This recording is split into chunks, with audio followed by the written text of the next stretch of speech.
Go. Good morning, good evening, and good afternoon to everyone watching this program and joining us on this webinar. It's a very special day for us to commemorate what is known as the 9/18 incident, which we'll be talking more today with our invited guests and panelists. My name is Ting Chak. I am one of the coordinators of Tricontinental Asia, which is the Asia regional work of Tricontinental Institute for Social Research. And it's a real pleasure to be with you today with our fantastic guests. And so we might know or may not know this important date, which is known as the 9/18 incident in China, really marked the start of the brutal occupation of China by Japan's wider war aggressions across Asia. And of course, we know that as we are celebrating or commemorating the 80th anniversary since the end of fascism or the World Anti-Fascist War, we often know that the mainstream Western narratives erases a lot of the history and the contributions and sacrifices on the Asian continent.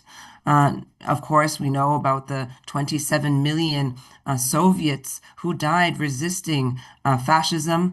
But alongside that, there are almost 24 million Chinese people who had been killed resisting Japanese expansionism and fascism, along with millions more across Asia, from Korea to Vietnam, from Cambodia to Laos, from Thailand to Malaysia and the Philippines, and on and on. And according to new research conducted by the Tricontinental Institute, we can see that at least 8 million colonial subjects, especially in Asia, died during the World Anti-Fascist War, which is a staggering 10 times a higher number than the Anglo-American death toll combined. And this is often the people that are erased or forgotten in this Western-dominated World War II narrative.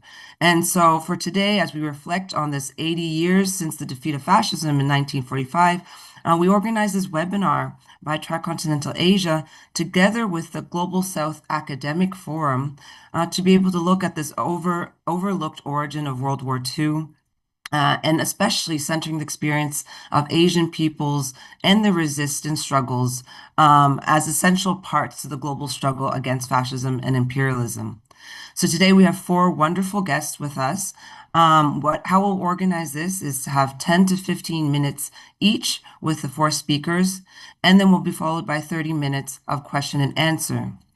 For those of you who are joining on the webinar and not watching on live stream, you could also use the chat to submit some of your questions or comments, and I'll try to synthesize some of those for our guests today.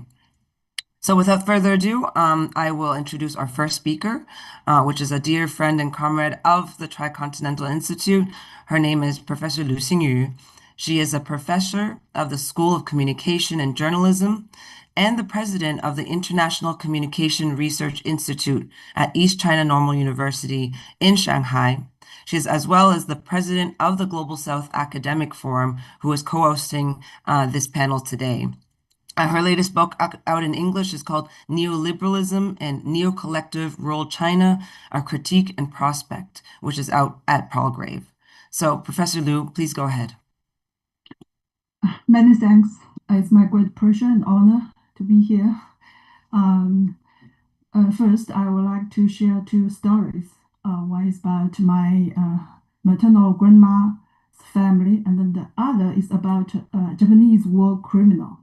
The two stories I wish to show something, say something.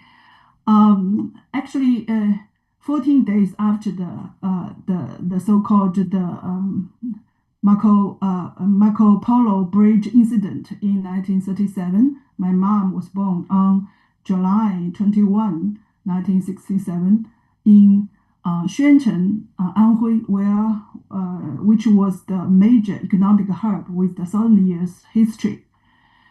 Just after Shanghai Fall on November, the national government designed Shenzhen as a part of the Great Rail Area.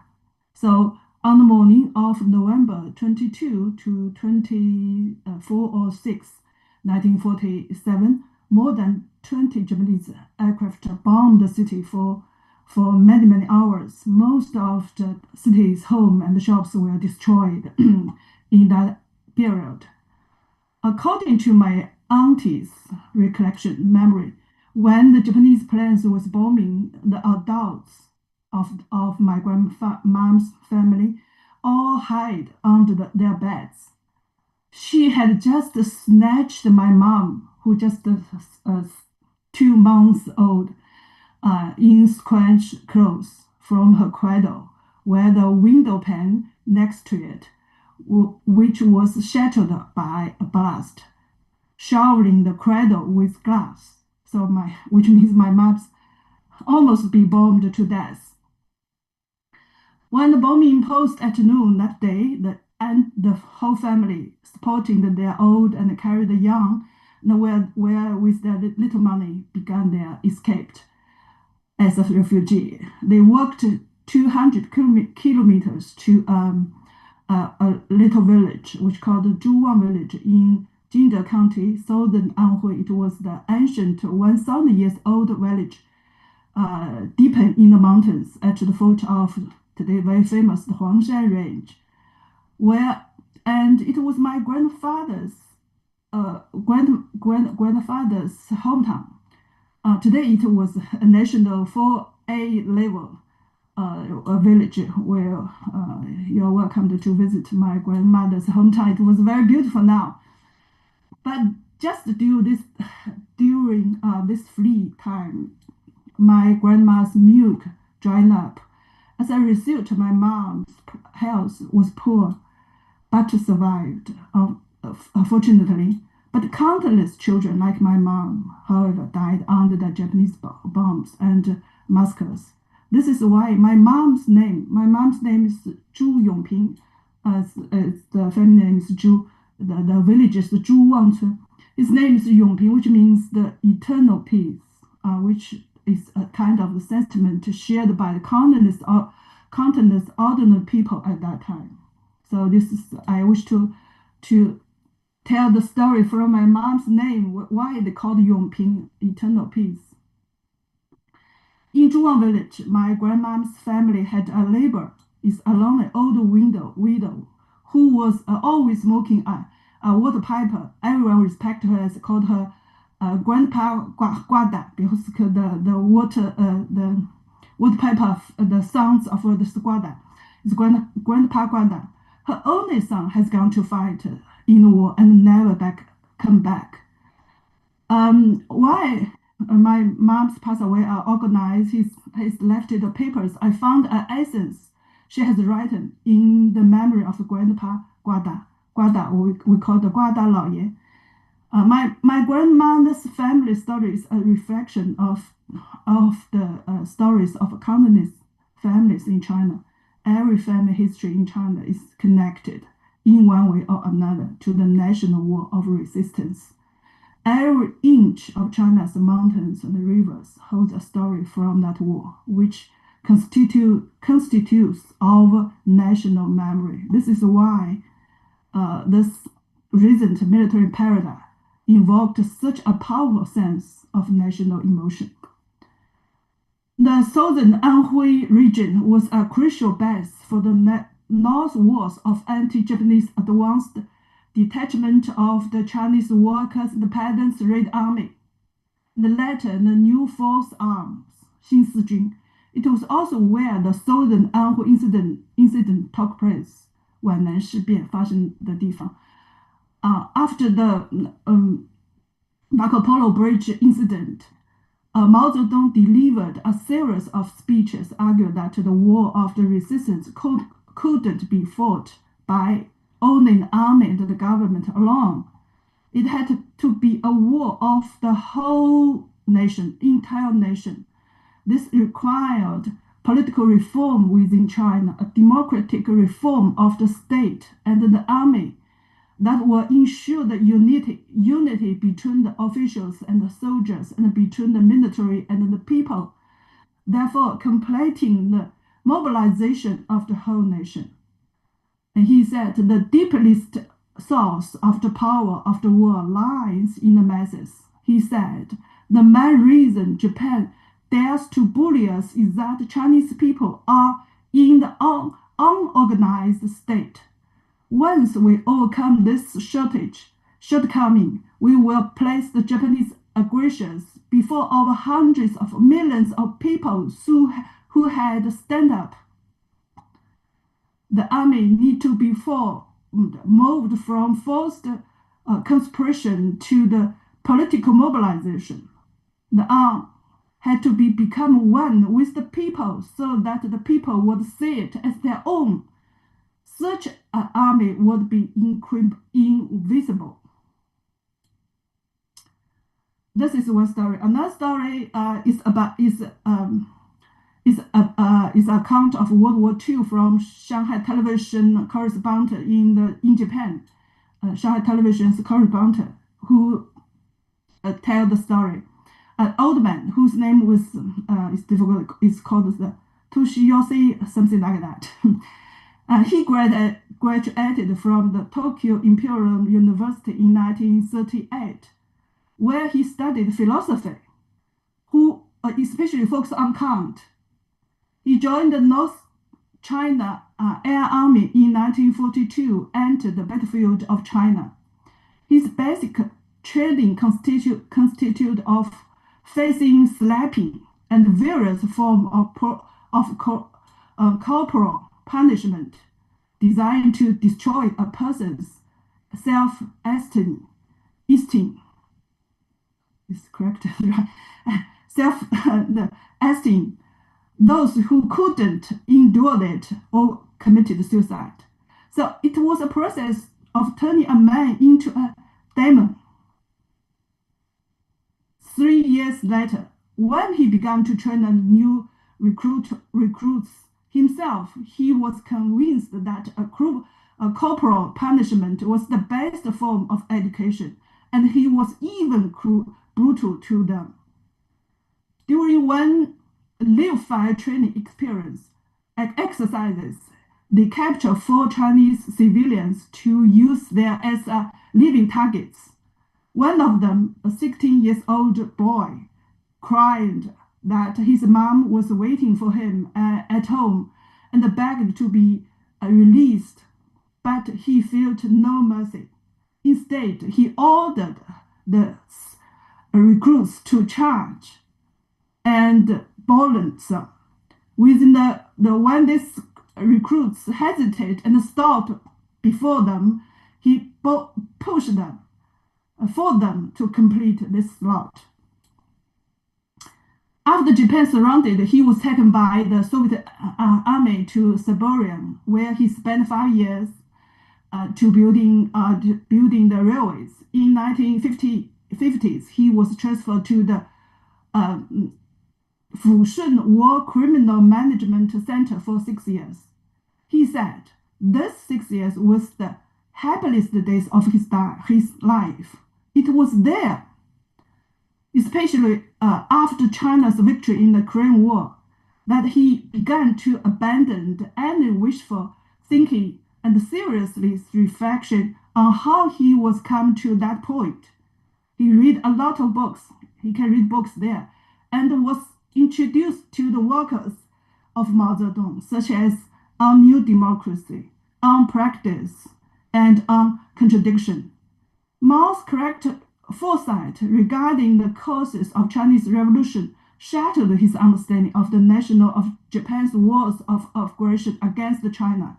And for that time, the idea of atoning and confession his guilty entered his mind the first time. He read the protracting war, 论持久战, that in order to achieve final victory, it was necessary to implement democracy with the army, between the officials and the soldiers, between armies and the people. It was discussed this issue of Chinese poison of the war, who should be won over through political means. So through this political workers, he began to realize his criminal. Only then did he understand why the poisons of the war at the Fushun Center received such humanitarian treatment. Upon their release, the Chinese authorities not only return their own belongings, but also give them daily necessary and money to let them buy gifts for their families. After returning to Japan, he helped organize a China Returners License Council, which engaged in the peace and anti-war movement in Japan and defended the peace construction. He said, "The people I killed cannot be resurrected, and there's no end to my atonement. Atonement to make the victims' wishes my own, to prevent unjust war, and to pursue a war of eternal peace is the sole purpose for my rest time." He passed away in 2015 at the age of over 100, still at the still busy at the computer with anti-war activities until the very end. The war criminal who had once studied and loved the philosophy of Kant ultimately found hope for peace, for internal peace in Mao Zedong's thought and the war of resisted, led by Communist Party of China. So it is in this sense that as we face the rise of new right-wing fascism around the world, the conviction we must draw from the 80th anniversary of the anti-fascism war is that justice will prevail, peace will prevail, and the people will prevail. Thank you. Thank you, Professor Liu, for that very inspirational, historical, as well as personal view on this 80th anniversary of the anti-fascist war.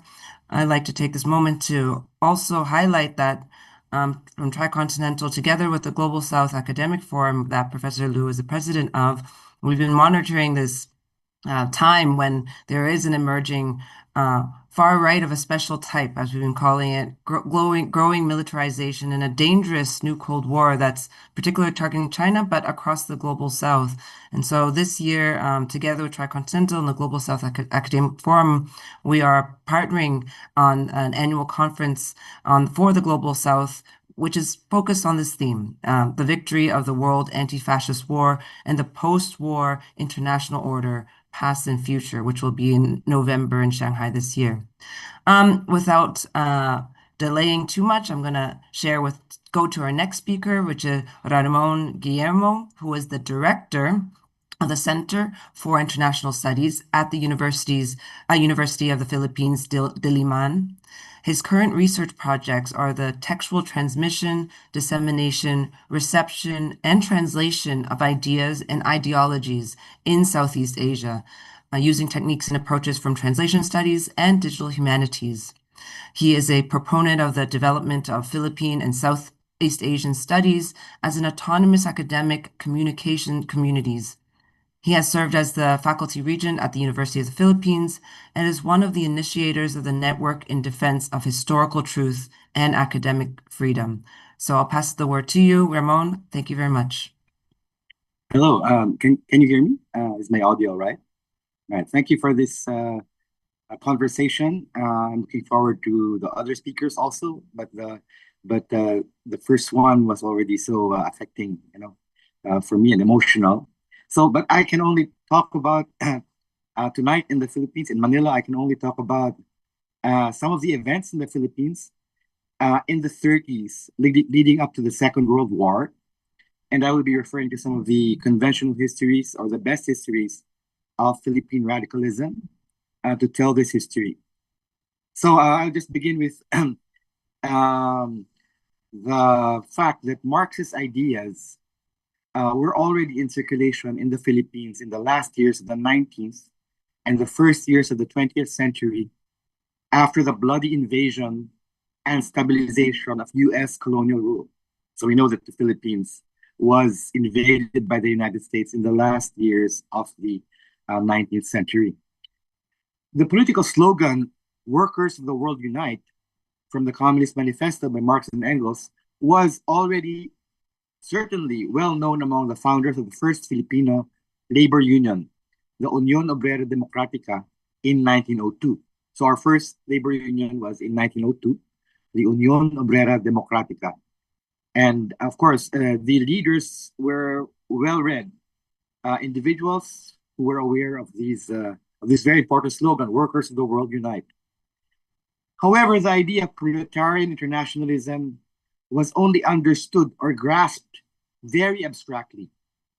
One could call this phase, spanning over 2 decades, a period of abstract internationalism.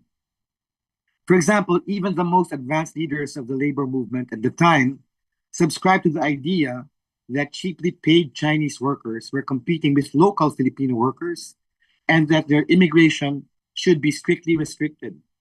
There were racist attitudes in the calls to exclude so-called Asiatic labor from the Philippines. The American Federation of Labor, which was an early influence, encouraged anti-Chinese chauvinism in the Filipino labor unions and federations. The resolution of the Chinese question was therefore a pivotal one for the Philippine labor movement.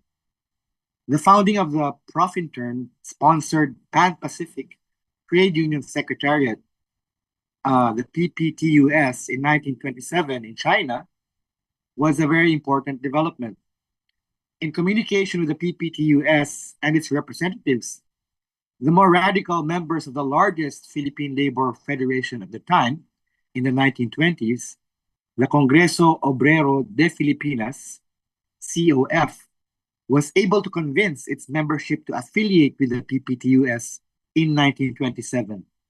So the COF was made up not just of radical labor organizations, it was also made up, but there was yeah. So am I still online? Yeah, yeah. So it was also made, it was a very mixed federation, and yet they were able to convince this very large federation to affiliate with the PPTUS in 1927. In the meantime, the Philippine Chinese Laborers Association, the PCLA, with a small membership of 1,500, had been formed by what was probably a clandestine nucleus of Chinese communists in Manila in order to give open support to the Chinese Communist Party after the breakup with the Kuomintang in 1927. So the PCLA in Manila had a communist leadership. So when the COF affiliated with the PPTUS, they took into consideration such declarations of the PPTUS, such as the liberation of oppressed peoples, the struggle for the liberation of oppressed peoples from imperialism, the defense of the Chinese Revolution, the danger of a new imperialist world war, and the struggle against racial and national prejudices.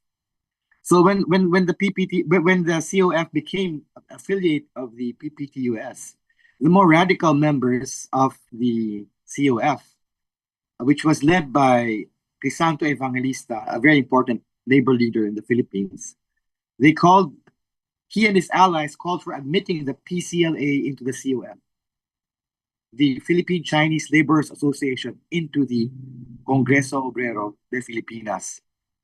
There was stiff opposition to this proposal within the COF. Many of the traditional labor organizations would not want any Chinese members in the Philippine Labor Federation because of the fact that they were, following a certain chauvinist, racist, anti-immigration line. So this proposal from the more radical members of the COF, it could be said, broke the camel's back.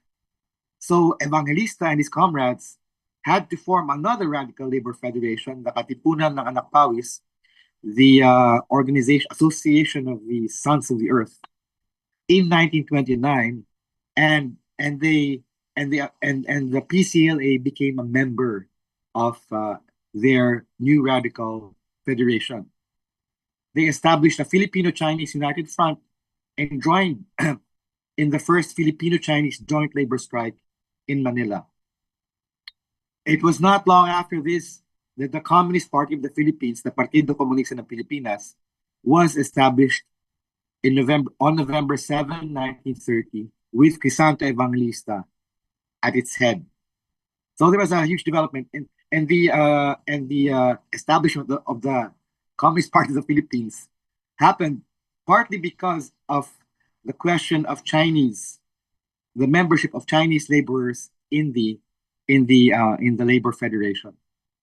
It is true that Evangelista earlier had some contact with the Indonesian communist and former Comintern operative Tan Malaka during the latter's period of exile in Manila. Yeah, they could have had a lot of conversations about, furthering the struggle in the Philippines. But it is likely that the formation of the PKP, or the Partido Comunista ng Pilipinas, was strongly supported and urged upon the advice of the Comintern by organized elements of the Chinese Communist Party and the Chinese Youth Communist League based in Manila. So when the PKP was founded, there were 3 Chinese in the Central Committee, and there was a Comrade C, who was a representative from the PCLA. There was also reportedly a nucleus of 16 Chinese workers in Manila who could not join properly because of the language barrier, but they were members of the Chinese Communist Party. So at the first Congress, the PKP elected, along with Stalin and other communist leaders, Xiang Chung-fa, one of the early senior leaders of the CCP, as honorary members of its first Congress, of its first presidium. The PKP participated, even with its very limited capabilities early on, in international campaigns such as that against the Japanese invasion of Manchuria in 1931. However, the Philippine Communist Party suffered extreme state repression in the 30s. When the Japanese invaded the Philippines on December 8, 1941, the PKP established the Hukbalhap, the Hukbong Bayan Laban sa Hapon, or the People's Army against the Japanese, in 1942. And they armed some 30,000 people and extended their control over many portions of Luzon. The anti-Japanese armed resistance in the Philippines included a group of veteran Chinese communists who had experience serving in the Chinese Red Army. So these veterans from China also helped train and develop the guidebook for armed struggle in the Philippines. So as proletarian internationalism was beginning to assume more concrete forms in the practical struggles of the Philippine communist and labor movement in the 30s, another kind of internationalism would surface and attempt to compete with it. So there was another kind of nationalism. This was the fascist internationalism of Japanese Pan-Asianism, which in 1940 came to be called the Greater East Asia Co-Prosperity Sphere. This was, however, a pseudo-internationalist, ultranationalist, and racist idea.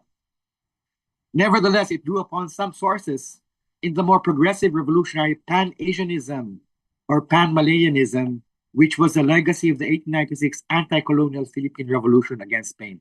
So in the 1896 anti-colonial struggle of the Philippines, there were ideas of Pan-Asianism already in the late 19th century.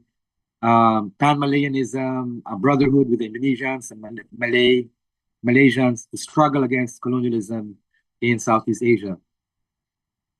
But some of these ideas were co-opted by the Greater East Asia Co-Prosperity Sphere. An important general of the Philippine Revolution, Artemio Ricarte, spent over 2 decades of exile in Japan after the United States invaded the Philippines and defeated the Philippine Republic. So an important general, after having been caught by the Americans, spent his years of exile in Japan from 1916 to 1942. He was Artemio Ricarte.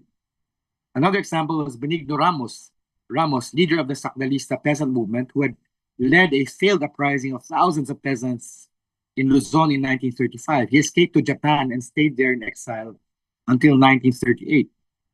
During the Japanese occupation, Ramos came back and led the fascist Makabayang Katipunan ng mga Pilipino, or Patriotic Association of the Filipinos, better known as Makapili, a group formed in the Philippines on December 8, 1944 during World War II to give military aid to the Imperial Japanese Army. General Ricarte returned to the Philippines in 1942 to help support the Japanese, where he died of illness at the age of 78 in 1945. Ricarte, at the very least, could be considered sincere in his belief that some kind of Pan-Asianism was necessary in order to liberate the Philippines and Asia from the USA and other Western colonizers. The tragedy was that the concrete form of this purported Pan-Asianism was the racist, fascist, militarist, ultranationalist Greater East Asia co-prosperity sphere. In summary, and this is just to close, two abstract internationalisms began to assume material and more concrete forms in the 30s, coming to the point of clashing during the Second World War with the proletarian internationalism of the Hukbalahap, the People's Army against the Japanese on the one side, and the fascist pseudo-international of the Makapili, the patriotic Filipinos, on the other. In this struggle, fascist pseudo-internationalism lost that, in a way, let's say temporarily lost that clash. But one can say that today, various new forms and concretizations of these ideologies in their ebbs and flows are still embedded in the life and death struggles of the Filipino masses. So that's what I want to share tonight. Thank you very much. Thank you very much, Ramon. I think this is a very important intervention to recall the sort of anti-communism that really was at the core of this World War II history, as well as the communist solidarity internationalism. I mean, we know that especially many of those Western liberal democracy weren't necessarily allies in the anti-fascist struggle in the first moments of the war that erupted way earlier, almost a decade earlier in Asia than in Europe. In fact, the US and other Western allies supplied so much of Japan's petroleum or scrap metal and really fueled the war machine. It was clear that this hate of communists and the spread of communism was more important than really the spread of fascism across Asia. So I think it's very important that you bring the Philippine experience, but also the internationalism and resistance that crosses across different countries in Asia. So next, I'm going to hand it over to a dear comrade, Dae Han Sung, who is part of the International Strategy Center and part of the No Cold War Collective, as well as an associate of the Korea Policy Institute. Go ahead, Dae Han. Thank you. So I'm just going to share my screen really quickly. All right. Can you see my screen? Yeah? Okay. So today I just wanted to bring the perspective of the Korean Peninsula. But before I do that, I think it's important to note that the story of Japanese imperialism starts, as the speakers have said, much earlier than Japan's attack on Pearl Harbor, or even before the 1931 Mukden Falls flag attack, right? Both its prologue and epilogue start and end with Western and U.S. imperialism. And so putting Japanese imperialism into context is not to excuse its horrors and atrocities, but it is to remove the orientalized mist that often accompanies the West portrayal of Japanese fascism, right? Ultimately, Japan's fascism was Japan trying to be like Western imperialists based on this understanding that you are either colonized or you become colonized.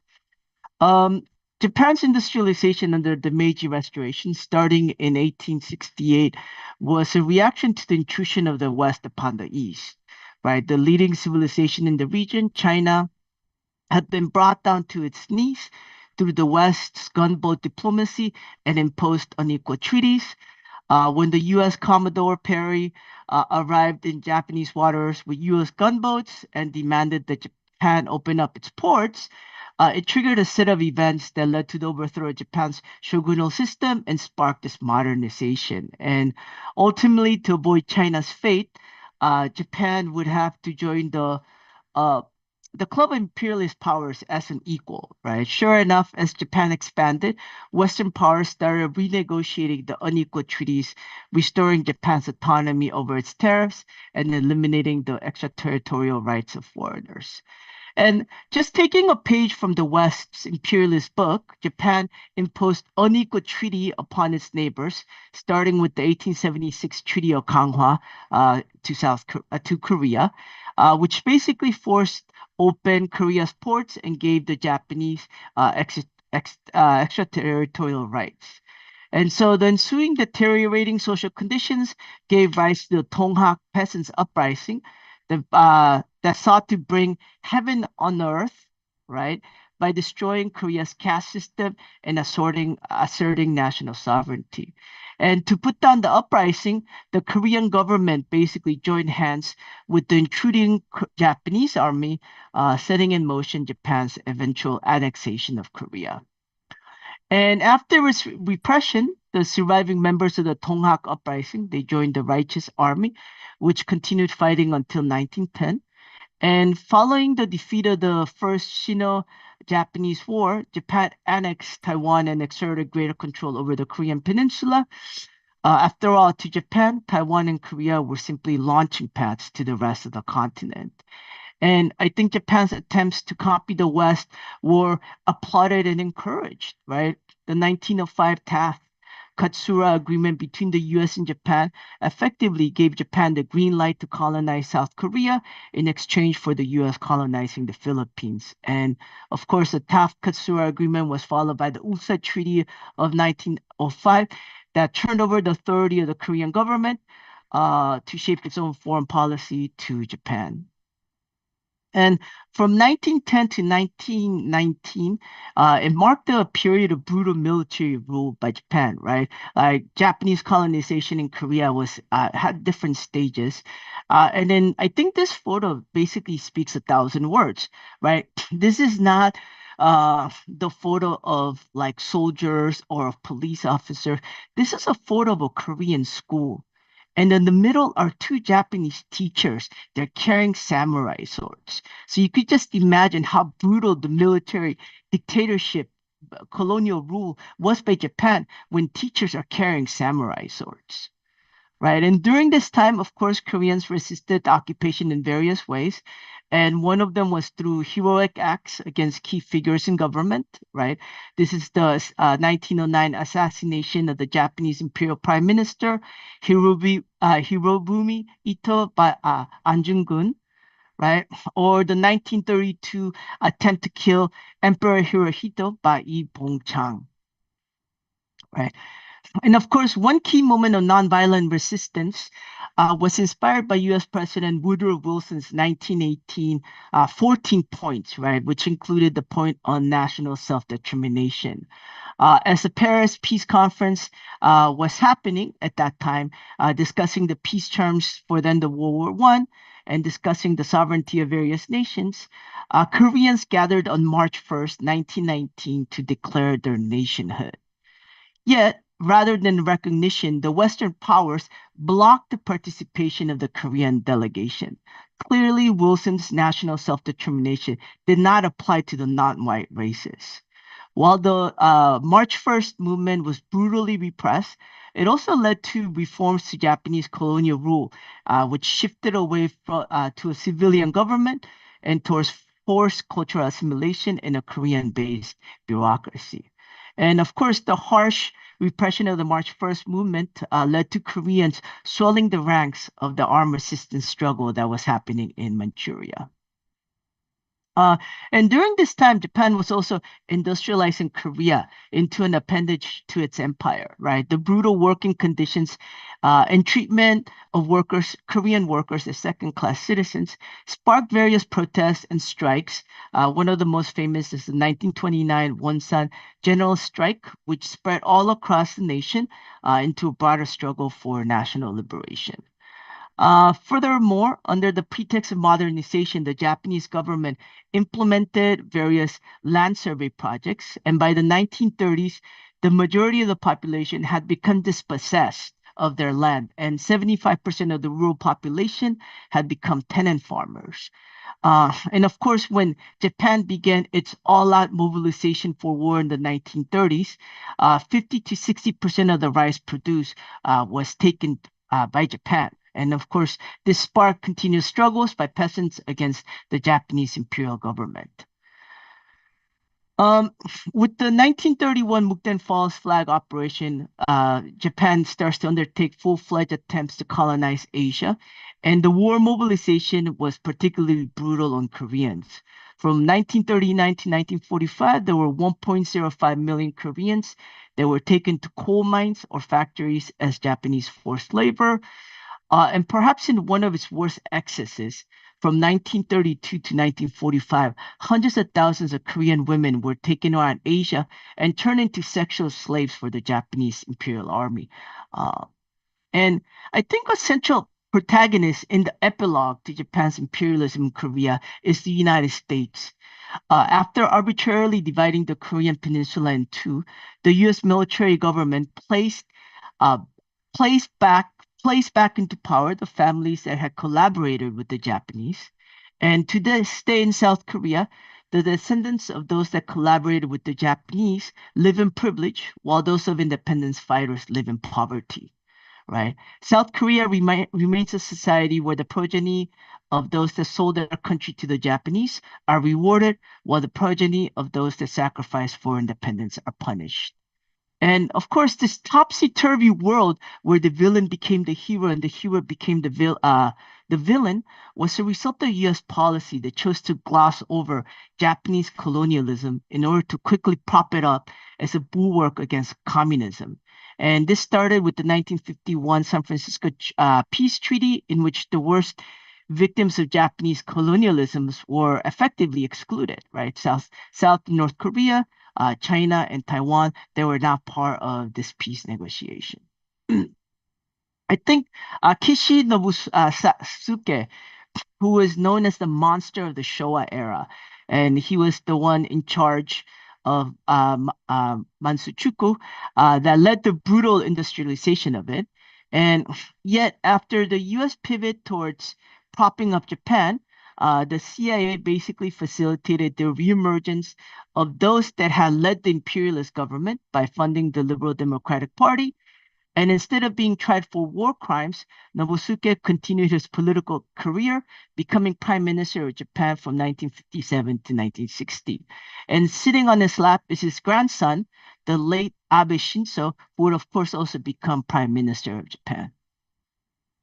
Despite being defeated, the US allowed Japan to continue with that ever-taking responsibility for its war crimes. Even today, Japanese prime ministers visit the Yasukuni Shrine, which honors Class A war criminals during the day commemorating Japan's defeat in World War II.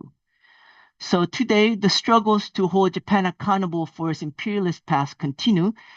For example, rain or shine, the Wednesday protests have been going on for decades.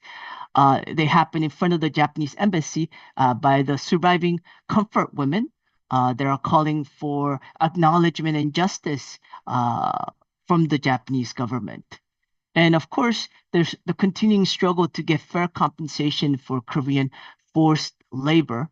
Yeah, I think ultimately the struggle to rectify Japan's colonialist legacy is not just about foreign relations, but it's also about rectifying Korean modern society, where again, the villain has become the hero and the hero has become the villain. Thank you.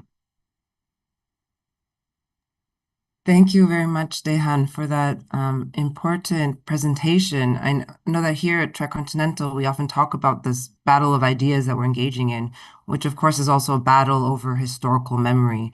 And as you pointed out, there's a battle over when did World War II start, and you traced it well before Pearl Harbor, well before Poland, and even before the Mukden incident in 1931.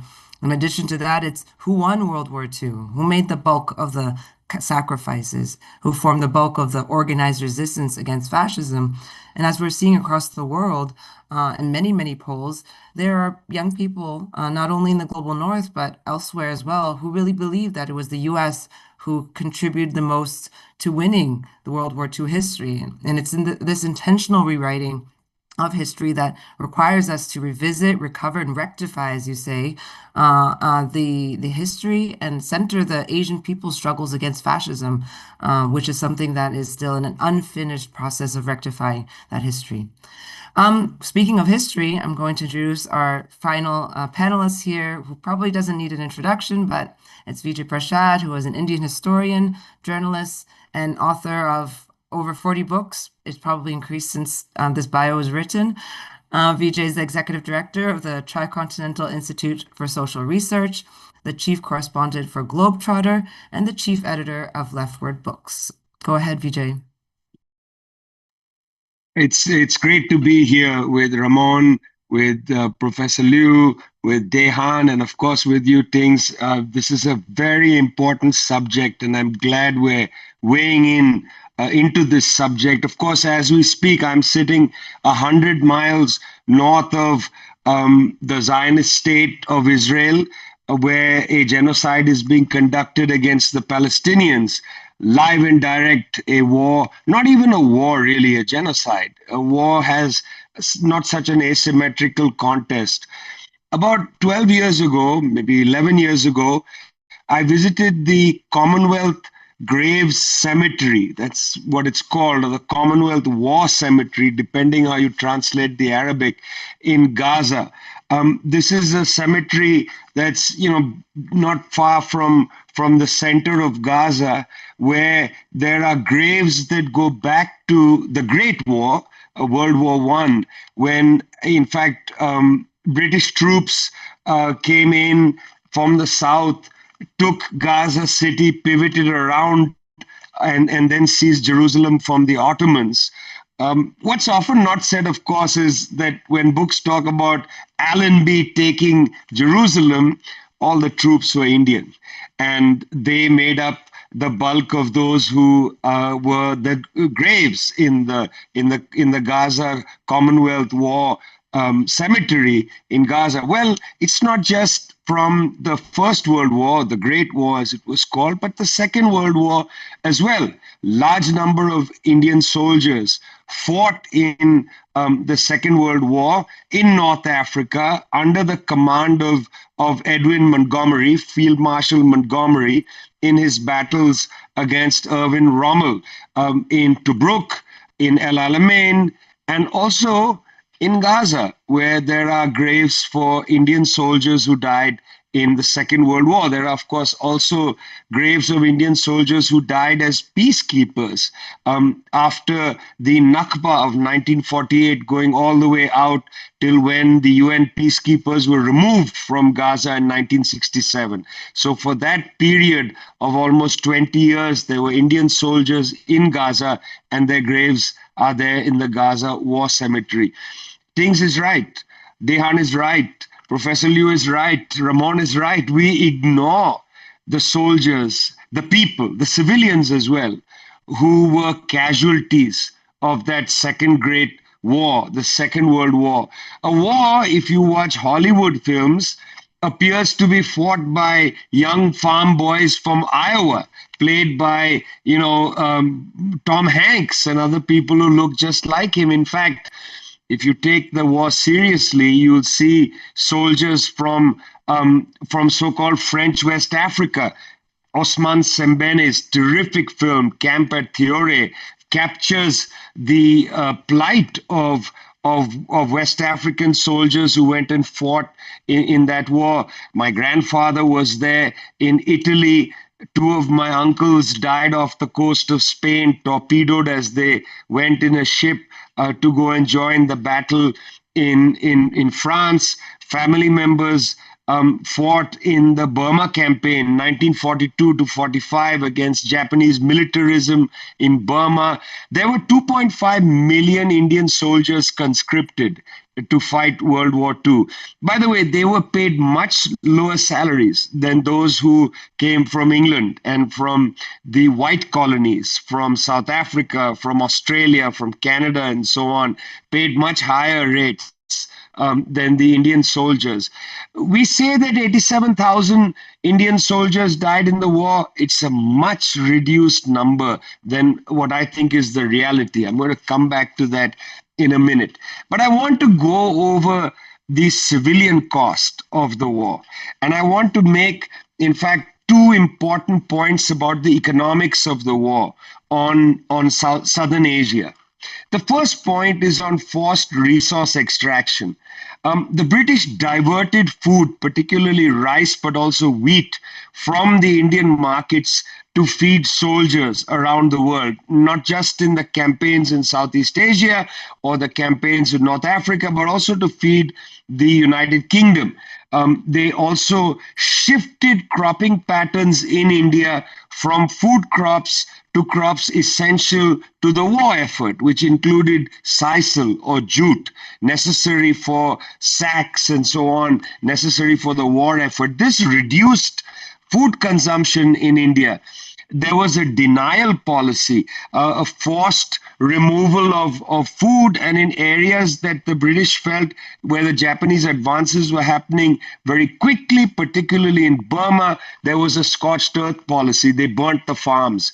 As a consequence, in Bengal, there was a famine from 1943 to 1944. Upwards of 3 to 4 million people died in that famine. War casualties, all of them. You got to add to this the casualties in the Burma campaign from 1942 to 1945. And I would say that as a consequence of really underdeveloped research on Burma, we don't know how many people actually died, how many civilians died of starvation, how many civilians died in the war effort, how many civilians died to the atrocities committed by Japanese militarism, actually not just in Burma, but in Malaya, in Singapore and so on. We just don't have enough evidence, enough writing about what happened during the years 1941, 42, up to 1945. We just don't know enough, and that's a pity. I would actually add to this the entire war against the people of what was called Indochina or later Vietnam, which included later the wars prosecuted by the French and the United States to roll back the gains made by the Vietnamese people against colonialism, first in their fight against Japanese militarism, then against the French trying to resume control of Indochina, and finally against the United States taking over the French in that war of destruction. So the first thing is forced resource extraction and the destruction of agriculture in this region, the transformation of cropping patterns, the creation of enforced starvation. It's a very important point because the impact of this lingers long past 1945. And again, we just don't have a good calculation of what this meant for instance, independent India and Pakistan, where cropping patterns had been disrupted for perhaps at least a generation. Secondly, and again on the economics of it, there was almost an induced inflation produced in British India. You see, what the British were doing, and this is a point again which is often not highlighted. The British were printing money in India. In other words, they were printing sterling in India and exporting it out of India to pay for the war effort. India was paying for the Second World War being conducted by the British Empire. The impact of that inflation used to finance the war lasts long past the end of the war. And in fact, the British dumped independent India and Pakistan with the debt of the war. India carried that debt long past independence. I mean, it is a scandal in 1991 when India goes to Britain and asks for a loan that the British forced the Indian exchequer to airlift gold to the Bank of England before they wrote India a line of credit, when in fact England owes India so much for 300 years of colonialism, but also in particular for the war effort. It wasn't Churchill who wins that war for Britain. It was the Indian people who were paying for it long after the war ended. I just want to give you a statistic to show you the impact of that inflation and the theft of finance from India. Food grain input per capita was 200 kilograms in 1900, in the year 1900, 200 kilograms. At the end of World War II, food grain input had dropped over 30% to 130 kilograms per capita. There was a 30% decline in food grain input. There are different reasons to be included here, but the catastrophic drop between 1940 and 1946 is pretty incredible. Some of this has to do with the high price of goods, but some of it also had to do with the fact that the British played a really nasty game with Indian peasants. They set a procurement price for food grains much lower than what would have been a market price. But then they forced people in India to pay market rates for packaged grain. So they were seeing the raw material being bought by the British Army for almost nothing. And when they went to the shops to buy wheat or rice, they had to pay much higher prices. I mean, this creates an enormous long-term impact in India. And the third point here that I want to make is during the war, obviously, peasant struggles increased, which were it's sometimes independent struggles as well. Peasant struggles increased, people were starving. Sometimes these also had a political character. They were not economic struggles, but also political struggles, such as the Quit India movement of 1942. The British used enormous repression, including aerial bombardment, against Indians in this effort to liberate their country. Now, it's interesting, we don't count the casualties of these aerial bombardments, this crackdown, the tortures of people. We don't count this in the war dead. You know, the 87,000 people counted in the war dead is such a deflated number. If we were able to add everybody, all these dead, the people who died in when the Patri Sarkar was formed in Maharashtra and how the British attacked it, when the peasants of Bihar liberated their territory from the district magistrates and they faced aerial bombardment in the 1940s, if we added all those casualties up, the numbers would be perhaps more than double. Still much less than the Chinese casualties in World War II. Still infinitely less than the Chinese casualties, much less than the Korean casualties, and so on. But that doesn't matter. They are still high. And I would say higher perhaps than the US war dead in World War II. And that's interesting. That's interesting. Where are the films about our war dead? Where is the memory of our people who participated in defeating fascism? Is it that the West today is so little interested in an anti-fascist struggle because they sacrifice so little to defeat fascism? And is it the reason why it's the Chinese and others who are so interested in anti-fascism because we sacrifice so much to defeat it? Okay, so Vijay left us with very provocative questions. I think it's a great moment for us to actually open to questions and discussion and debate amongst the panelists. We have about half an hour here. And for those of you who are joining this event now through the live streams, it's the 18th September 1931, remembering the origins of war, fascism, and resistance in Asia. Feel free to type in the chat on both YouTube or Facebook or elsewhere any comments or questions you have for our panelists, and we'll keep an eye on that. But perhaps to start us off, this is a question I think it's open to all our panelists to reflect on. But Vijay can start first. I know that he has to hop off a little bit earlier. So on September 3rd, we saw the big commemorations in China, of course, of the 80th anniversary of the victory of the Chinese People's War of Resistance against Japanese aggression, and as, of course, the World Anti-Fascist War. And there was a massive parade, 10 million military personnel, everyone's seen the images. And amongst, together with Xi Jinping, were 26 foreign leaders, of course, with Russia's President Putin and DPRK's Kim Jong-un, and a very strong Asian presence. We had heads of states from Iran, Vietnam, Cambodia, Laos, Indonesia, Mongolia, Pakistan, Nepal, and several Central Asian countries, just to name a few. And of course, a very clear absence of global North leaders. So I wonder if we're returning to this history, and in this particular conjuncture, when we're talking about these changes unseen in a century, this reconfiguration of this new world order that was created after the World War II, if you could just reflect on what's the significance of this. Where does Asia, not Pan-Asia, but where does Asia fit into this new configuration? Maybe Vijay, you can start us off, but we can open up to the other panelists as well. I mean, it was interesting. I watched the military parade and so on, and was interested in it. And I was interested in the coverage of it as well. In much of the media, and I would say around the world, there was a sense that the military parade that took place in Beijing was an act of somehow war, military display and so on. I understood it the exact opposite. I was interested in the live stream from the parade of the opening, where Xi Jinping went to greet these war veterans and talk to them and so on.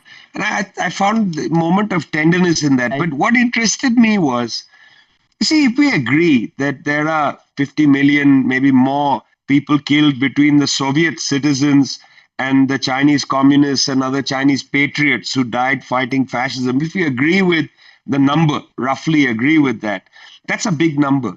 No people no people with a memory of something like that wants to go through it again. It seemed to me more like a display saying, we don't want this. We can go through it if you insist. But we don't really want this war. We have a living memory of a war like this. We're not interested in it, in fact. But if you insist, we can do it. That's how I read that event. In fact, I would say that most Asian countries have a vivid memory of that war, as I think do most European countries. Why? Because these were battlefields of war. They actually saw the destruction. The strange thing about the United States is that, alone among most major powers, it has not seen a major war on its territory since 1865. The last major war that took place in the United States was its own civil war, and that ended in 1865. It has fought all its wars offshore. And so the people in the United States do not have a tangible experience of war and sacrifice. And I think that's a lesson that needs to be inculcated in people around the world. This kind of arrogance and this sort of flippancy towards war and warfare only comes from a people that have not seen their farms ravaged, their factories destroyed, their people killed, and where it's not just that somebody has gone somewhere to die, so your grandfather or great grandfather went somewhere to die, but that you have to go and visit the battlefields where they died, and that battlefield is right next to your home. That's heavy. That makes you not want to go to war again. Think of the story Professor Liu started with of a mother. I could tell the story again of the loss of my mother's uncles, the twin brothers who were conscripted, taken and killed, torpedoed off the coast of Spain. Their memory is eternal. But imagine what it must have been like for people in Burma who saw everything destroyed. Thank you, Vijay. Maybe if Dehan, you want to reflect on it too, especially with the presence of Kim Jong-un and the significance for Northeast Asia. Yeah, I think for a long time, after World War II, basically the system that kind of dominated this area was called the San Francisco system, right? Which is all the bilateral treaties that the United States had with South Korea, with the Philippines, with Japan. And a lot of what the US was trying to do in this region was to prop up Japan again, right? It kind of goes back to the San Francisco Peace Conference and basically glossing over Japanese colonialism. And so I think to some degree it's interesting because what we saw, right, in China, I think in some regards I don't know if one could say it's a counterbalance to that. It's perhaps even like this SF system, even this is kind of like becoming not necessarily challenged, but definitely it's eroding, right? Like with Trump's tariff policies, all these things, they're just eroding a lot of the relationships that were there, like basically Trump is like spitting on every leader's face, and everybody has to come bearing gifts and has to like supplicate for his favor, right? So I think in some regards there is like a shift that is happening, right? Where this kind of like San Francisco system of bilateral treaties that the United States used to kind of like dominate this region. In some regards, I wouldn't say it's the end of it, but there's definitely an erosion in its kind of like in its power of it. And I think perhaps like the military march, all that, and seeing Kim Jong-un, like there, a lot of these things and a lot of these other global South countries, Asian countries being there, I think it kind of like signifies this kind of like shift, this transition that is happening. And of course, I think just from North Korea's presence, um, um, I think as this whole region, as the world is becoming much more multipolar, I think it's creating different strategies for North Korea and how to understand kind of like how to navigate this moment, right? If before it was just massively sanctioned and blockaded and basically was like had like very little few choices. Now it actually has many choices, right? Like trade with Russia is like flourishing, right? There's like a lot of back and forth trade where in effect the sanctions they were they were attempting to like destabilize and destroy North Korea are no longer there, right? So I think there's like all these seismic shifts that are happening that in some regards the calculations are also changing. um, so yeah, I think in some regards, the military march and all that, it kind of symbolizes that. Thank you, Daehan. Before opening up to some other questions we're getting in the chat, I wonder if Ramon or Professor Liu, you have something to add on this question?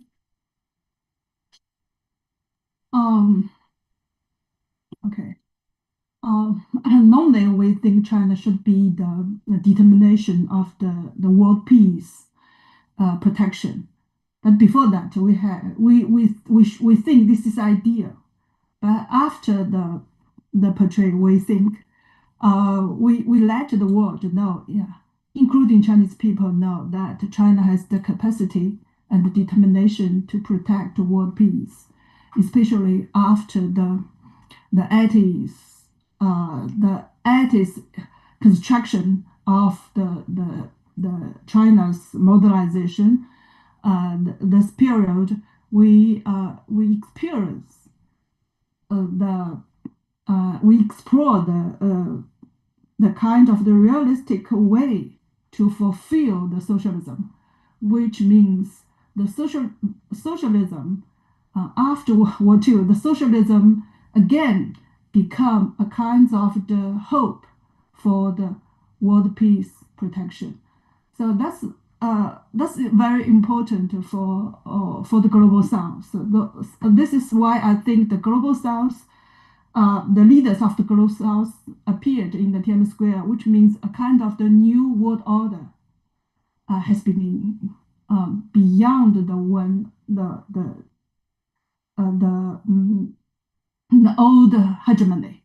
The new reform of the equal and bilateral profits has appeared. Thank you, Professor Liu. I mean, I think in President Xi's speech during that parade, I mean, he said some very strong words on that, in that direction. He said that might may rule the moment, but right prevails forever. And at all times, we must commit to the path of peaceful development, stay resolved to safeguard global peace, and work together to build a community for a shared future of humanity. I think it's exactly the point you're making there.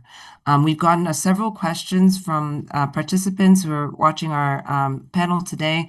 I'm going to group together 3 and then pass the word around to you all. You can decide how you want to respond.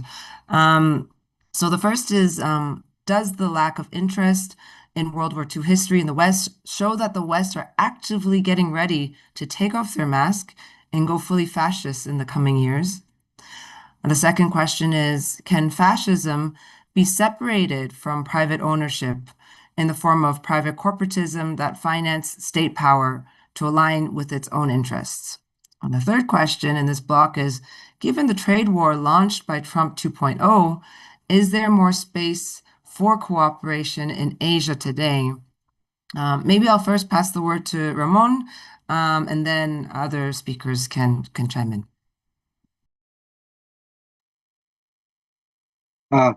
Where am I on? I can't see myself. Is that all right? Yeah. Yes, we can hear you. Oh, yeah, but yeah. So the question about fascism being tied with what was the second question again? What was this? The second question was about the link of private ownership and its linkages to fascism as well. Yeah, that's exactly my view, that you cannot separate the capitalist system, private property and accumulation from fascism. I don't think, of course, there are, let's say, more or less some more feudal forms of fascism, but that's also based on extreme concentration of wealth and power. So the only alternative, I think, to fascism and getting back to fascism is to try to change the social system that we are living under, that we try to project, we try to grasp for and struggle for a new world order that is no longer based on capital accumulation, and that it's based on a peaceful, ecological, egalitarian system of social organization.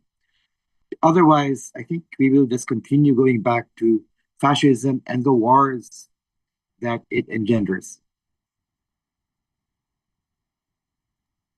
The floor is open if others would like to respond to any of the questions. I just wanted to respond to Mo's comment. I think I was just gonna say that I always appreciated when I think there's always like Japanese people that come to Korea and then they visit a lot of these sites where Japanese colonialism happened, and they of course they go there because they see it as a duty to like learn about a lot of the things that the Japanese government is not like teaching the public in Japan. So yeah, I guess I wanted to say I appreciate the comment, as you know, as a lot of Japanese progressive people, I think whenever they're in Korea, that's kind of like the first thing that they talk about, right? They talk about like the connection to Japanese colonialism and basically offering a type of apology that the government is not willing to. And I guess I just wanted to say that, I mean, Japan itself, I think, suffered massively, right? And of course, at Okinawa, like I think Okinawa was basically like a shield that was used by the Japanese Imperial Army to like fight off the U.S. military that was coming through the islands. So I guess just kind of like remembering that as well. I wish to add that if we back to the roots of the fascism, and it's not difficult to figure out that the 30s economic crisis of America actually is the roots of the fascism of Japan and Germany.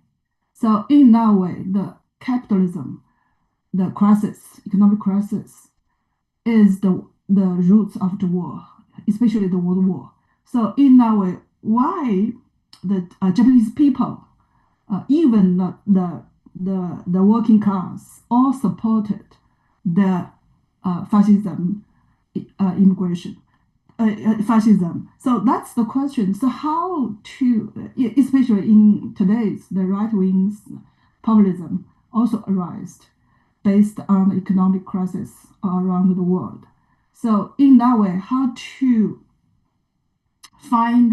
figure out the new way to especially for the global south, to develop the economic beyond the colonialism. That's very important for today's China and the global south. So China successfully figure out the ways. It's kind of in that way, it's kind of the very important experience, which means that through our own peaceful development, we can beyond the war, the imperialism war, to achieve the internal peace of the world, of the people.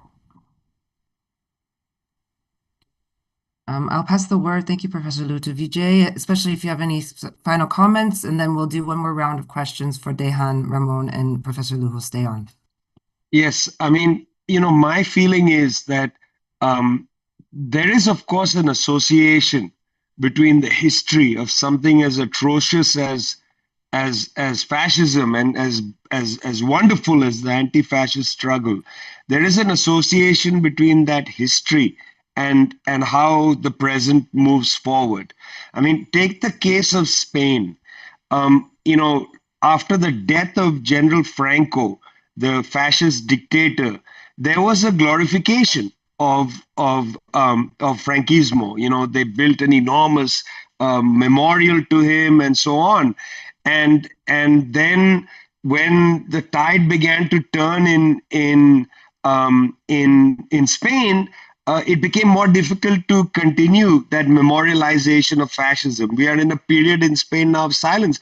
I visited a Nazi concentration camp for the first time in my life in Buchenwald. And I must say, I was quite surprised by how first, the government in the GDR, the German Democratic Republic, East Germany, had built this enormous structure of memory in order to teach children upon children. It was obligatory for children in East Germany to visit a camp to learn about fascism and so on. And since the annexation of East Germany by the West, the camp is completely deteriorated. The monument they built to the anti-fascist struggle completely allowed to deteriorate. I mean, it looked like a ruin. It looked like a Roman ruin. It shows you how, with the rise of the, with the right in Germany, not just the Alliance for Deutschland, but for the whole right of Germany, there was a complete disregard for the anti-fascist struggle. And I would say that there was a chilling period in Japan when Shinzo Abe was in power, whose family was involved in the fascist movement in Korea, very much involved there. When Shinzo Abe was in charge, and there was this glorification of the shrine that Dehan was talking about.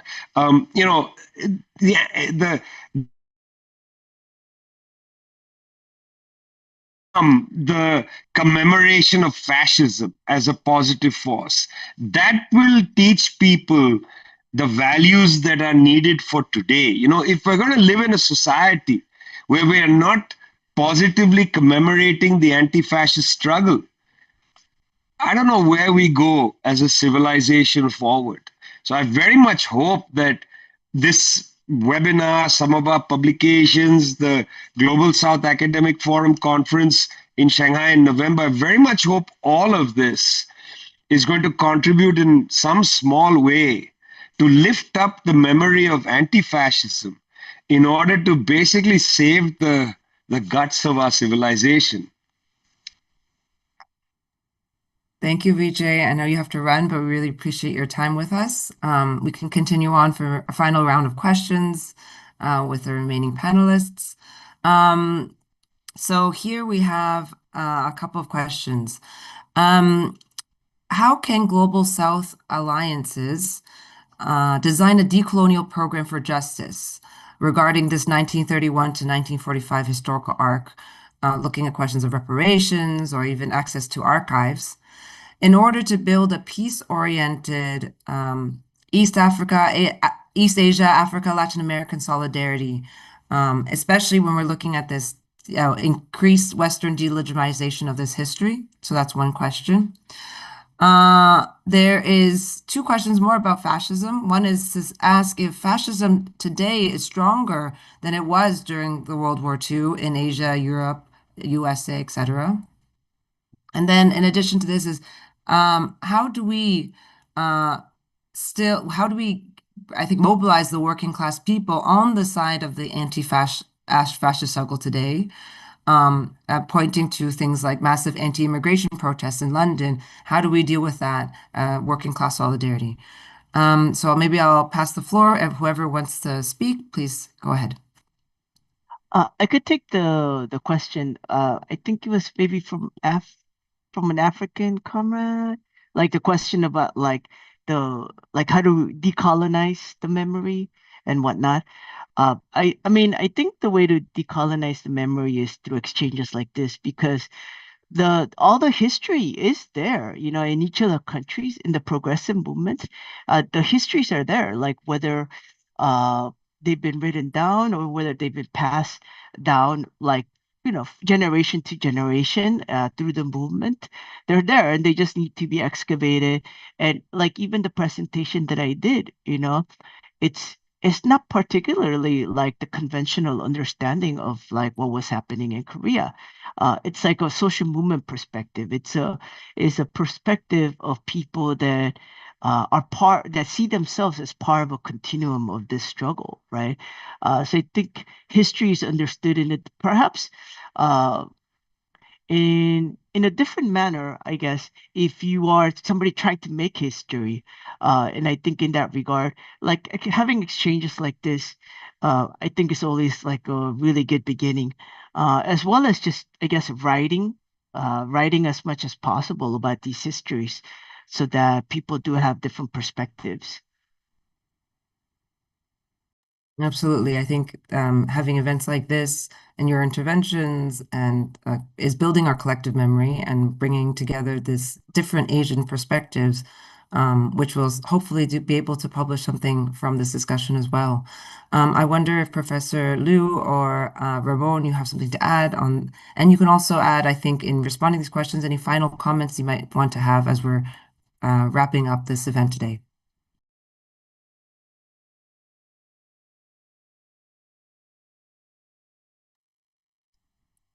Ramon, I think you're muted.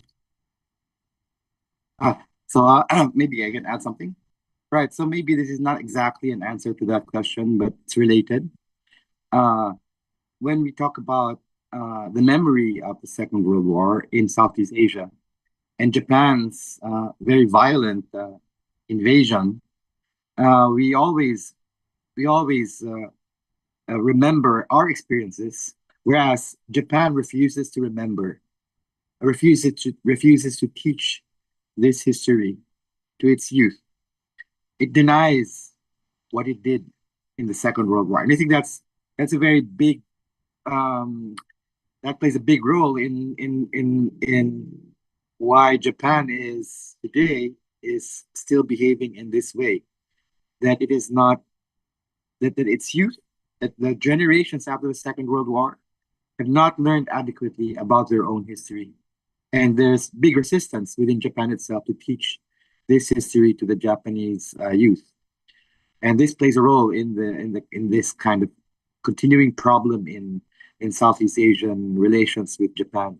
But let's look at Germany, for example. Germany, uh, as VJ mentioned earlier, they had, of course, there's an uneven aspect there.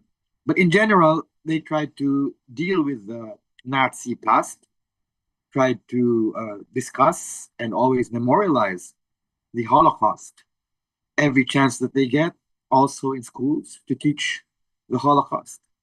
But if you look at that, how they remember the Holocaust and the genocide against the Jews, and you look at what's happening in Gaza and how the Germans are supporting the genocide in Gaza, you would really have to wonder what did they teach the young people in Germany? What are they teaching themselves?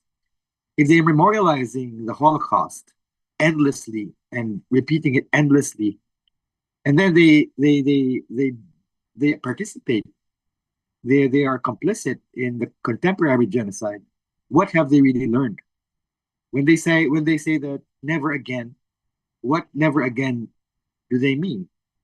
So there are of course various explanations behind this, but it's not. But if you look at the difference between Japan and Germany, it's like in relation to the global South, in relation to the third world, in relation to the former colonized countries, they behave in the same way.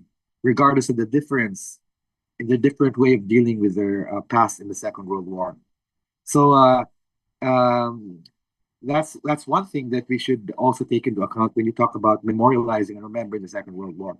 That it doesn't always lead to a progressive and genuine memory, a genuine change in the in how the people uh, uh, deal with contemporary crises.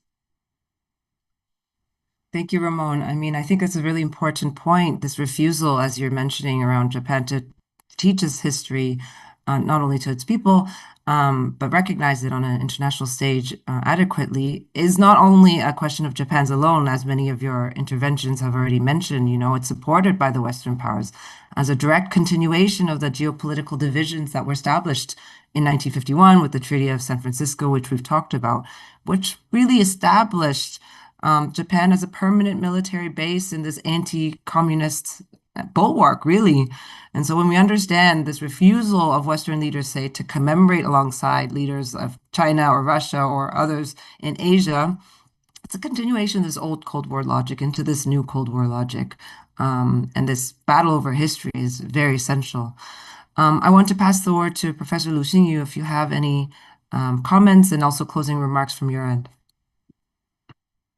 Today, how we let the working class all around the world realize that the right-wing social movement, which based on the racism and nationalism, and which is kind of the so-called the new fascism.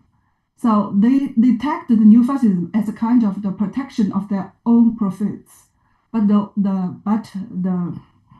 Second World War provided that is the lesson, not the profits. So how to let the working class realize this kind of the lessons from the Second World War, which means the corrected, the historical consciousness to let the people realize that, especially working class realize that. That's very important. That's also the Global South academic forums the obligation to rise the consciousness of the mass, political mass. So this is why we emphasize the Mao Zedong South, how to mobilize the working class all around the world, especially global South, to realize where their profits based on, not based on the right-wing politicians, just the Trumps. Use the people's name to fulfill their own the socialists' profits, not the working class profits. So how to realize this kind of working class consciousness is the major target for all of us. So this is why I think this is the meaning of memory of the anti-fascism the story, especially for the Japanese people. So how we let the Japanese peoples their own anti-fascism, their own voice for peace to be heard by the world. That's more important. So that's the way to break a kind of the stereotypes way of the interpreted the Second World War from the Cold War's winners. So how to break the Cold War winners historical interpretation? That's the major task for us today. Thank you, Professor Liu. I'll pass it for Daehan for some last comments, and then I'll close us off. Sure. I just want to say thank you for the invitation to be here, and it was great to be able to speak alongside panelists from different parts of the world that were like deeply impacted by Japanese fascism and Japanese imperialism. I guess there had been a comment about like whether fascism is better, like is worse before or now, and like kind of a comparison. And I think, of course, the fascism that was happening in Japan and Germany, it was like far more consolidated, far more mature. But I think perhaps the question is like, is the fascism that we see today, is it kind of leading in that kind of direction, right? And I think the way to So what can we do to prevent that from happening? And at least from the Korean perspective, a lot of it has to do with how are you able to engage the imagination and the hopes of the working class here in Korea, right? Um, in South Korea, we're stuck in a system that is basically just switching back and forth between the liberals and the conservatives. And the liberals are are a little bit better than the conservatives, but not by much, not enough to overcome the economic crisis, to overcome the inequality, to overcome like the lack of legitimacy in democracy, the fact that things don't appear to be changing. Like the liberals aren't going to solve this problem, right? So then I think progressives have to figure out a way to mobilize working class people, as well as to offer an alternative, right? An alternative that can excite people, that can spark their imagination. So yeah, I think um, that's the difficult task that we have in front of us. Thank you very much, Dehan, Ramon, Professor Lu Xingyu, and Vijay. We're wrapping up here in our event today. I think it was a very excellent discussion, recovering historical memory and also bringing that history into the present moment and some of the biggest challenges we're facing. Of course, as the Tricontinental Institute for Social Research, we're really created to help stimulate these discussions and debates in this battle of ideas, to bring the people's perspective, the global south perspective, as well as a socialist perspective. And I want to appreciate everyone who was on the webinar for your questions and comments, and those who are watching us on live stream and who tune in afterwards. I want to highlight a couple of comments for those who aren't in the webinar, very touching ones from, for example, Nakahara, who was talking about the experience of being one of the Japanese students to visit Beijing and Harbin to learn about Japanese aggression in China and how this impacted their own understanding of this history and also solidarity for the future. We also have another person named Muhemsi that was bringing an African perspective to say that however grim this plight of recorrecting this hegemonic history about fascism, it is a duty for us in the global south to recover this history, this alternative perspective, and that even those who are in the African continent were not directly in the theater of World War II, but millions of people were conscripted to fight for Britain, France, Portugal, etc. And these contributions were also neglected. In addition to many of the comments and questions we were able to address directly. I want to also thank everyone for coming to this event. You can check out our other webinars we've done in the past, for example, on the Asian perspectives on Trump's tariff wars.